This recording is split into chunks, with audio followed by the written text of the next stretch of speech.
So I think Gabriella was probably 6 or 7 when she had her first experience with wanting to help others in need. Laura Dalla was in Haiti at the time, and she must have been explaining some to the kids about, the needs that they have there. And Gabriella and 2 of her friends decided we need to, help raise some money for the kids in Haiti. And they started making rainbow loom bracelets. And then a couple of years later, we participated in our first mobile pack as a family with FMSC at church here. I think that really intensified her need to want to help people. The first year that we did Feed My Starving Children here was like the first time that I packed, and it was like so much fun. I loved it so much. After that, I just felt like so called to get more involved and do more for it. So I remember before our next family barbecue competition, we had put the kids to bed, and she came downstairs and was like, "Mom,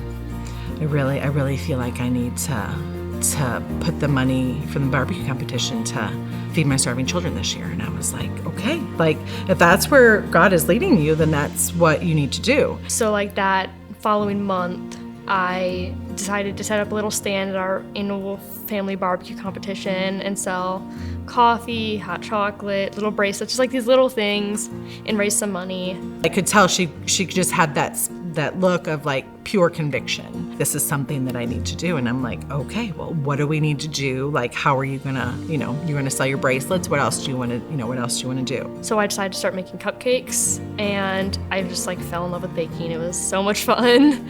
Every week we would do new flavor of the week, and people would order them, and I would make them. Lots of sampling going on in the Ryan household to pick what flavor of the week it was going to be. So we started kind of taking orders for cupcakes, and that was really successful. I really started getting donations then, and really making it a bigger thing, which I never expected it to turn into such a big deal, but it did.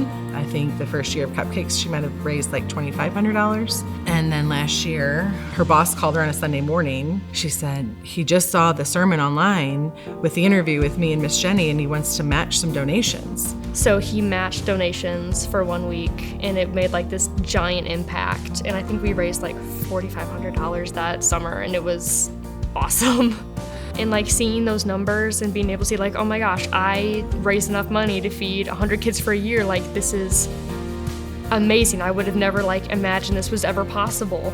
We never would have thought that Gabriella's love for baking and hanging out with me in the kitchen all the time would ever have amounted to something like this. How God can use these things that seem so small and insignificant, and blow them up to be this huge, you're gonna do this for years and use it for my glory.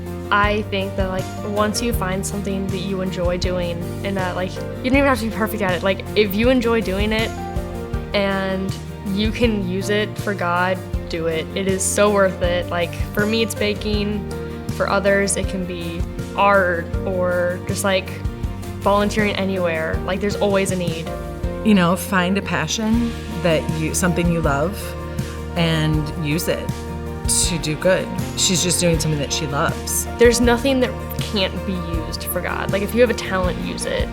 Gabriella saw that there was a need that she could meet through baking, and that was how she could be the hands and feet of Jesus and share his love.